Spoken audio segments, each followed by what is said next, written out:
Bismillahirrahmanirrahim. Bismillahirrahmanirrahim. Assalamualaikum warahmatullahi wabarakatuh. Waalaikumsalam. Alhamdulillah rabbil alamin. Wa bihi nasta'in ala umuri dunya waddin. Assalatu wassalamu ala asyrafil anbiya'i wal mursalin wa ala alihi wa ashabihi ajma'in. Subhanaka la ilma lana illa ma 'allamtana innaka antal alimul hakim. Rabbi israh li sadri wa yassir li amri wahlul 'uqdatam min lisani yafqahul qawli. Amma ba'du. Puji syukur kita ucapkan kepada Allah Subhanahu wa taala dengan mengucapkan kalimat alhamdulillahirabbil alamin.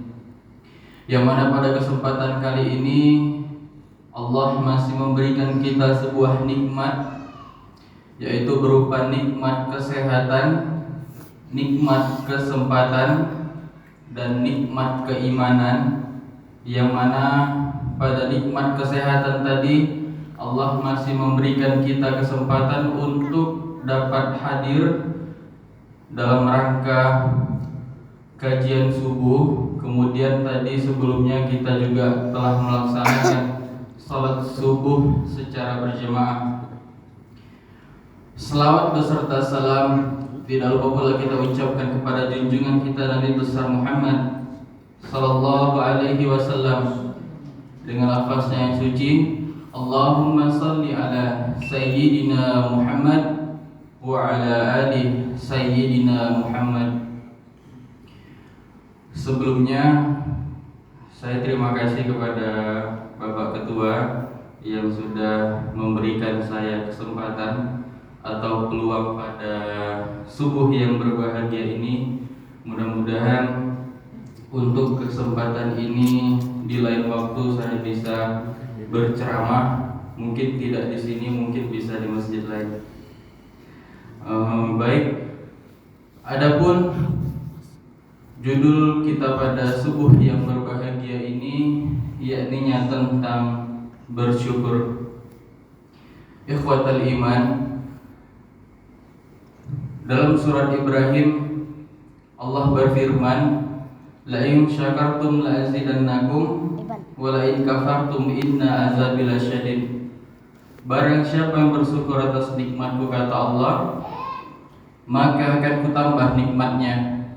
Dan barang siapa yang kufur atas nikmatku, kata Allah, inna azabi lasyadid, bahwa sesungguhnya azabku sangatlah pedih. Di sini kita bisa menterjemahkan bahwa ketika kita bersyukur kepada Allah, maka Allah akan tambah nikmat kepada kita. Tetapi ketika kita kufur atas nikmat yang Allah berikan, maka yang kita terima adalah azab Allah. Bahkan ada firman Allah yakni dalam surat Ar-Rahman yang mana fabi ayyi ala'i rabbikuma tukadziban, maka nikmat Tuhanmu yang mana lagi yang kamu dustakan. Rasanya Allah tidak kurang untuk memberikan fasilitas di dunia ini kepada kita. Allah memberikan dunia ini dengan penuh variasi fasilitas, baik itu dari udara, baik itu dari tanaman, bahkan pegunungan, bahkan sekalipun lautan. Itu sebuah fasilitas yang mana Allah telah berikan kepada kita. Kita disuruh, bahkan Allah tidak meminta itu untuk diganti.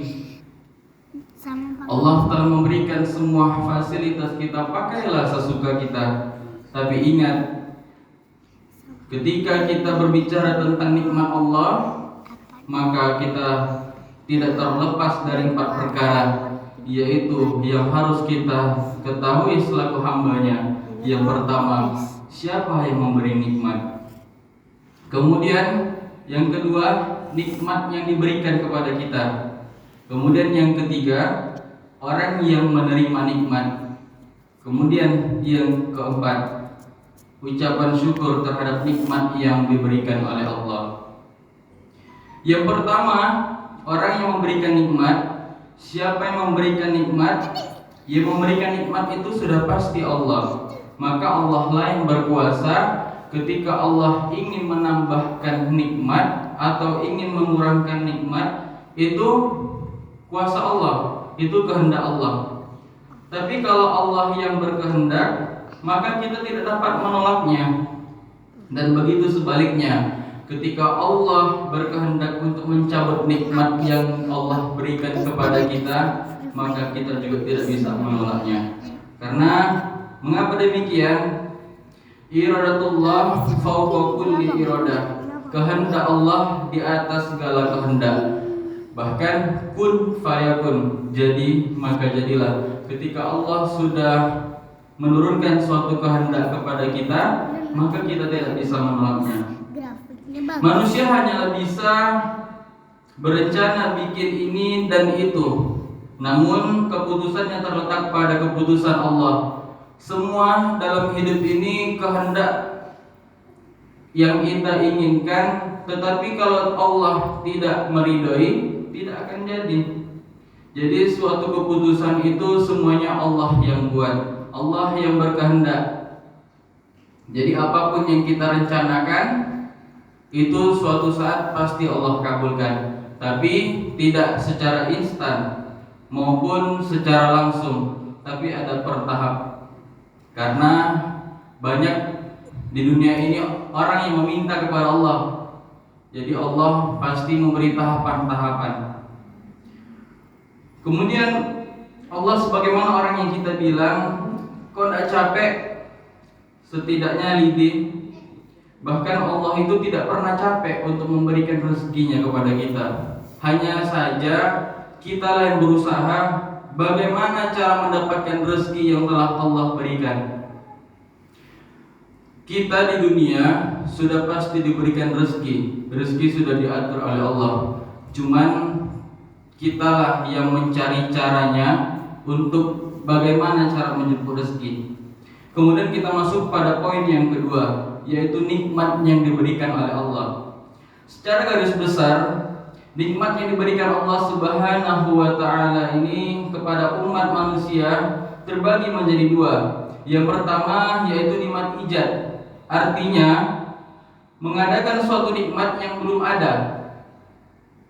Dan yang kedua yaitu nikmat imdad, yaitu nikmat yang diberikan Allah. Ada yang diberikan Allah itu diantaranya dan berkelanjutan. Ingat yang pertama tadi yaitu ada nikmat ijad, yang mana mengadakan sesuatu nikmat yang belum ada. Kemudian yang kedua yaitu nikmat imdad, nikmat yang diberikan Allah tapi dia berkelanjutan. Manusia ini menghitung nikmat Allah yang ada meskipun dibantu oleh komputer. Ketika kita melakukan suatu yang merasanya kita sudah bersyukur, tapi itu di pandangan Allah kita belum bersyukur. Kenapa demikian? Karena dijadikan suatu keyakinan kepada kita bahwa siapa yang memberi. Balik kepada konsep yang pertama, siapa yang memberi nikmat. Tapi ketika kita di dunia sesuatu kita tidak percaya siapa yang memberi nikmat, maka itu sudah termasuk kufur. Bahkan ketika kita tidak bersyukur, maka ingat pada firman Allah yaitu surat Ibrahim, maka ingat azab Allah sangatlah pedih. Kemudian kita masuk pada poin yang ketiga, yaitu orang yang menerima nikmat Allah. Sikap manusia adalah menerima nikmat Allah adalah tidak sama. Ketika kita diberi nikmat, semuanya pasti diberi nikmat, tapi menerimanya tidaklah sama. Ada orang yang menerima nikmat Allah, ketika dia telah menerima nikmat yang diberikan Allah, lalu dia tidak ingat akan orang yang memberi nikmat. Ketika kita diberikan nikmat kepada Allah, tetapi kita tidak ingat siapa yang memberi nikmat tadi.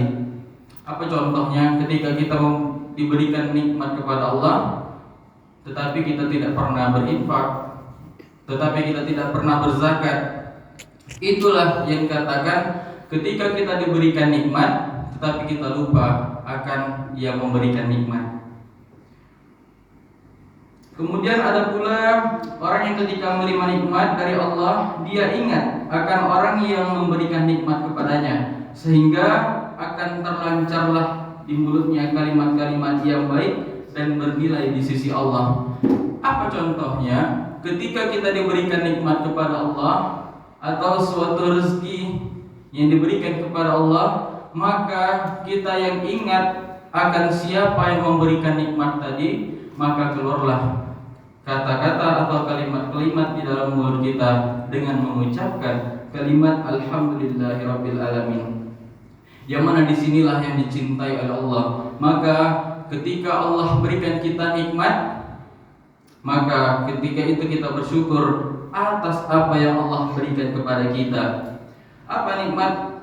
Ketika Allah berikan suatu kenikmatan, kita bersyukur. Oleh itu sehingga dalam surat Ibrahim yang sudah kita bacakan tadi, kaum muslimin rahimakumullah, adapun yang keempat yaitu adanya ucapan syukur terhadap nikmat. Kewajiban kita selaku hamba Allah dengan berdasarkan ayat yang sudah dibacakan tadi, yaitu mensyukuri nikmat Allah yang diberikan kepada kita. Dan salah satu tanda-tanda orang yang mensyukuri nikmat Allah, lahir ucapan-ucapan yang baik pada mulutnya. Kemudian contoh kecil saja, ketika kita akan makan diawali dengan mengucapkan bismillah. Maka ketika kita selesai makan, maka kita mengucapkan alhamdulillah. Kenapa demikian? Karena ketika kita makan, kita ingat kepada Allah, siapa yang memberi kita rezeki. Tapi ketika kita tidak ingat dengan Allah, bahwa ketika kita berpikir ini rezeki dari saya, ini saya yang cari, jadi itu ketika orang yang tidak ingat akan siapa yang memberi rezeki. Tapi ketika dia ingat siapa yang memberi nikmat tadi, maka dia mengucapkan alhamdulillah. Lafaz yang menyatakan syukur kepada Allah sangatlah banyak.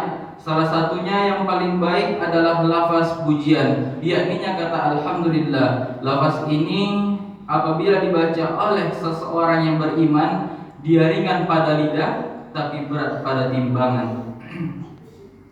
Kemudian manusia ketika berterima kasih kepada sesama manusia, ketika orang lain memberikan sesuatu yang bermanfaat baginya, apakah itu perkara dunia, apalagi urusan akhirat. Pernah dalam sebuah hadis Rasulullah sallallahu alaihi wasallam, Rasulullah bersabda, la yashkurullah man la yashkurun nas. Artinya, tidaklah dinamakan bersyukur kepada Allah orang yang tidak berterima kasih kepada sesama manusia. Kaum muslimin yang dirahmati oleh Allah, dari inti kesemuanya, ketika kita diberikan suatu nikmat kepada Allah, maka kita syukurilah nikmat tersebut. Tetapi kita tidak bersyukur atas apa yang Allah berikan, maka lihatlah nanti pada ketika kita sudah diletakkan pada akhir zaman. Karena di sini marilah kita mensyukuri nikmat Allah, karena Allah itu adalah suatu yang menciptakan segalanya, karena memberikan kepada kita itu dengan jalan menaati segala perintah dan meninggalkan segala larangan yang telah Allah perintahkan kepada kita. Kemudian berdasarkan surat Ibrahim ayat 7 tadi, manusia akan diazab apabila dia tidak bersyukur kepada Allah. Namun sebaliknya, apabila kita bersyukur atas nikmat yang Allah berikan, maka akan Allah tambah nikmat yang Allah berikan kepada kita. Maka daripada itu, ketika kita diberikan nikmat kepada Allah, jadilah seorang hamba yang mana pada itu kita bersyukur atas apa yang Allah berikan. Ingat, di dunia ini hanya sementara. Jadi ketika Allah berikan suatu nikmat, maka jadilah seorang hamba yang bersyukur atas nikmat yang Allah berikan. Baik, mungkin ini aja yang dapat saya sampaikan. Kesimpulannya, jadilah seseorang yang bersyukur atas apa yang Allah berikan, ketika Allah menjadikan kita sebuah hamba yang mulia, maka jadikanlah suatu kepercayaan itu untuk menjadi orang yang baik di hadapan hak layak. Mungkin itu yang dapat saya sampaikan. Unzur mangqala wala tanzur mangqala. Lihatlah apa yang disampaikan dan jangan lihat siapa yang menyampaikan. Kita tutup dengan kafaratul majelis. Subhanakallahumma wa bihamdika asyhadu an la ilaha illa anta astaghfiruka wa atubu ilaik. Syukran. Assalamualaikum warahmatullahi wabarakatuh.